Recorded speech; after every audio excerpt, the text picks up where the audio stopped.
Boa tarde, professor. Nesse vídeo, vamos apresentar o trabalho do grupo Henrique Silva Júnior, Franz André Tanabe e Kaique Souza. No primeiro momento, então, a gente vai demonstrar o sistema funcionando através da solução do CodeSys. Vale lembrar que, como o sinal de emergência, o botão de emergência é retentivo inverso, é importante colocar ele como true antes de rodar o programa. Rodando o programa e colocando aqui, para mostrar em um primeiro momento o funcionamento automático, a gente coloca a variável auto como true. Mostrando aqui pela SFC, o primeiro passo que ela pega é o passo que adiciona os ingredientes. Em seguida, o passo responsável pelo resfriamento, até onde ele espera a atuação do termostato. E depois tem o passo de transferência do reator para o tanque de produto. Esse passo aqui à direita é o passo específico que aguarda o esvaziamento do tanque de produto. Esse passo é acionado somente quando o tanque de produto atinge um nível alto, o que é bem comum no modo automático, porque a velocidade de produção é maior do que a velocidade de invase. Aqui em cima, essa é a sequência de emergência, que eu vou mostrar daqui a pouco no vídeo, e aqui o passo de operação manual. Vigiando aqui as variáveis, dá para a gente ter uma boa ideia do processo. FV 101, 102, adicionando os ingredientes. FV 102 termina antes, inclusive. Dá para ver também o nível, né, que é interessante ver o volume do reator. Chegou em 45 litros. Ele espera a temperatura e começa a esvaziar, porque está transferindo para o tanque de produto. Vale a pena monitorar também o volume da jaqueta após o enchimento do reator, que ela enche os 15 litros, e após a atuação do termostato, ela esvazia, porque já atingiu a temperatura. Dá para ver que o ciclo está funcionando direitinho.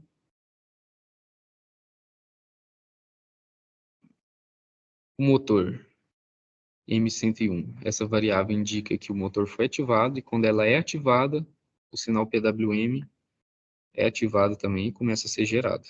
E quando ela é desativada, o sinal PWM também é desativado.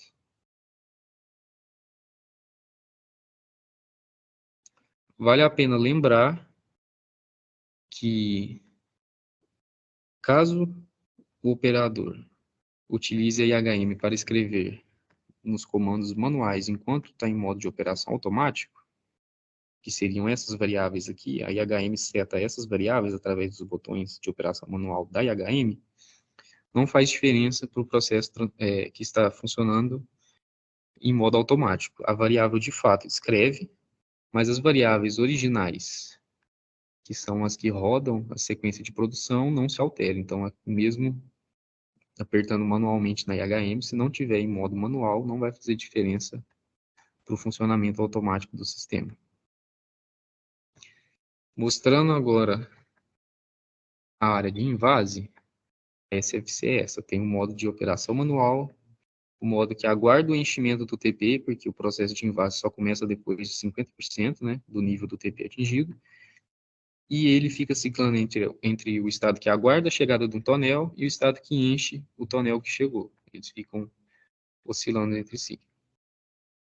Tem esse estado aqui que interrompe o processo de invase, que é quando o nível do TP está baixo.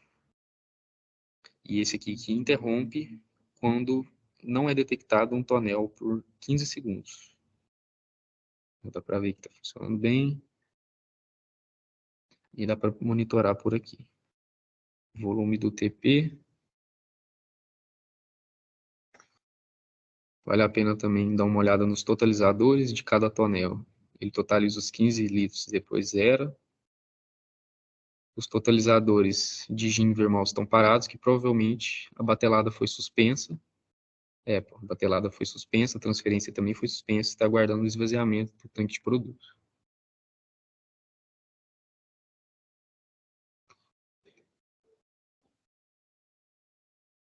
Em seguida, a gente vai apresentar o modo de operação manual funcionando. Eu vou mostrar agora o modo de funcionamento manual. O programa já está rodando. Eu vou... Opa, aqui não. Eu vou colocar o emergência como true novamente e o automático como false.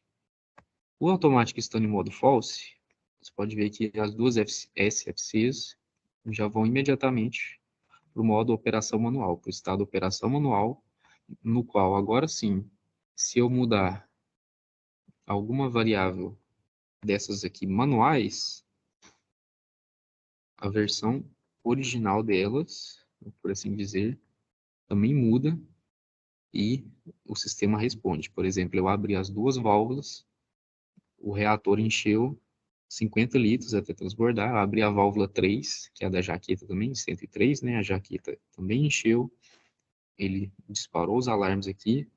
Então aqui eu posso, por exemplo, desligar. Os totalizadores também das válvulas de Gini e Vermouth continuam contando enquanto a válvula estiver aberta. Eu posso então fechar as válvulas, abrir, por exemplo, a válvula de escoamento da jaqueta esvaziar até zero.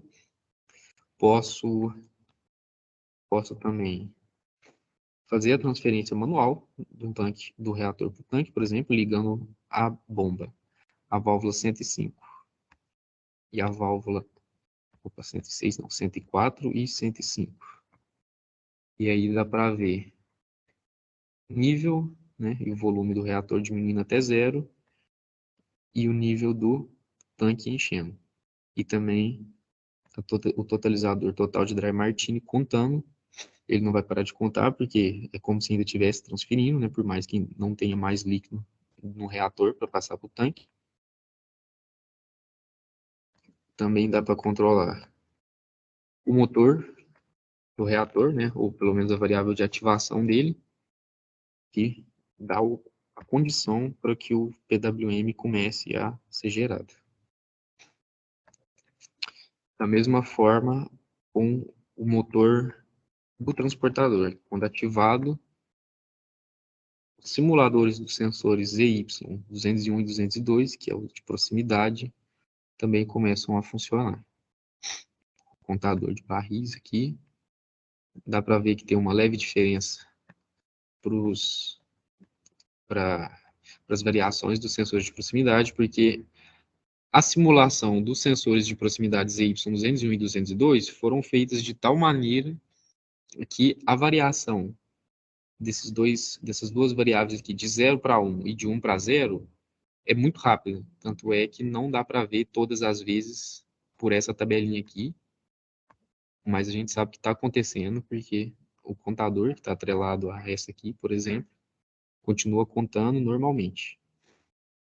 E de qualquer forma, isso é apenas um recurso para simulação, então no manual tem esse detalhe. A bomba, já falei, a válvula de invase do tonel também funciona normalmente. O 201 ele vai encher o tonel até os 15 litros e continuar passando. E vai esvaziando também o volume do TP enquanto essa válvula estiver aberta. Voltando agora para o modo automático,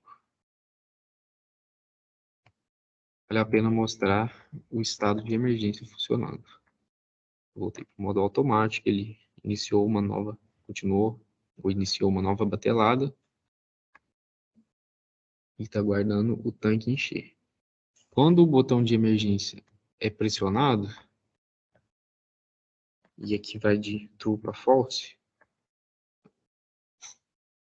imediatamente a área 1 passa para a rotina de emergência. Primeiro ele descarta a batelada e depois ele fica aguardando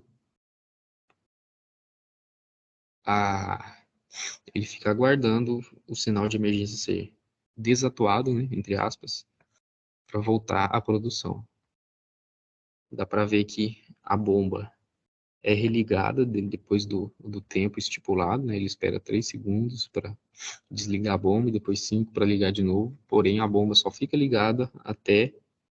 Opa, esse aqui é o manual. A bomba só fica ligada até o volume do tanque ser esgotado.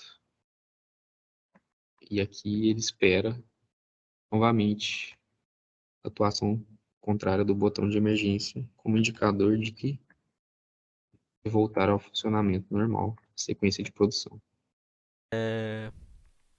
Aqui está o PWM que a gente fez.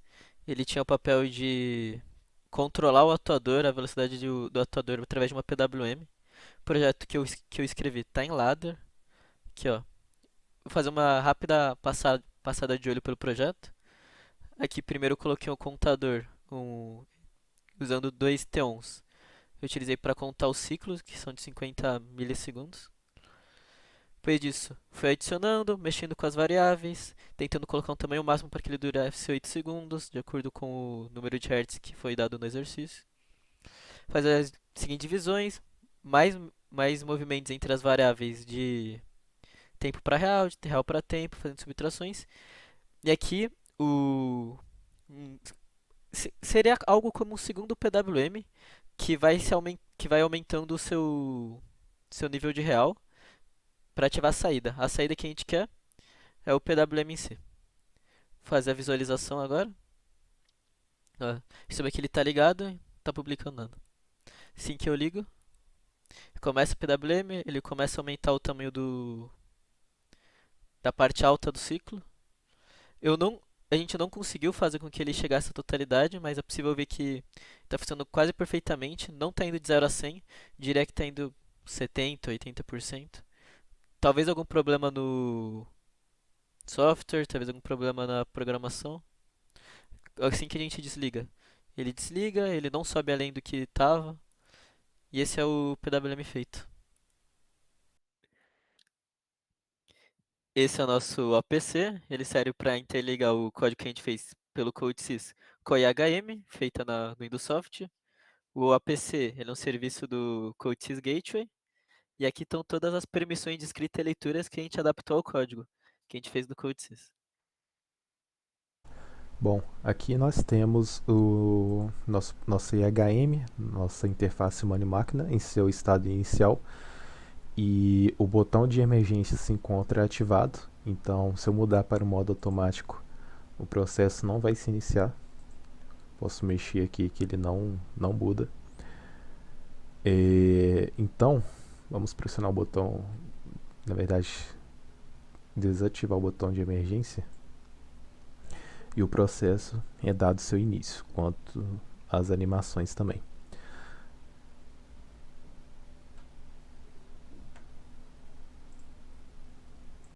Aqui temos um processo no estágio já avançado, onde já começou o processo de produção e o contador de barris está sendo contado devidamente, como a animação dos tanques. Aqui podemos ver os desníveis do reator funcionando devidamente e também o nível do barril sendo preenchido.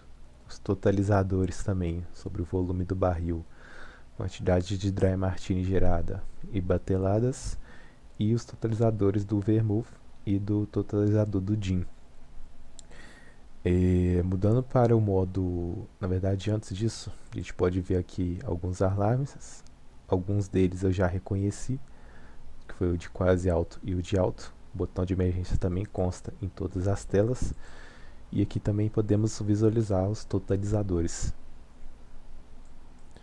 Voltando aqui para a nossa área principal e indo para o modo manual, a gente pode operar cada válvula individualmente. Então, eu posso abrir essa aqui.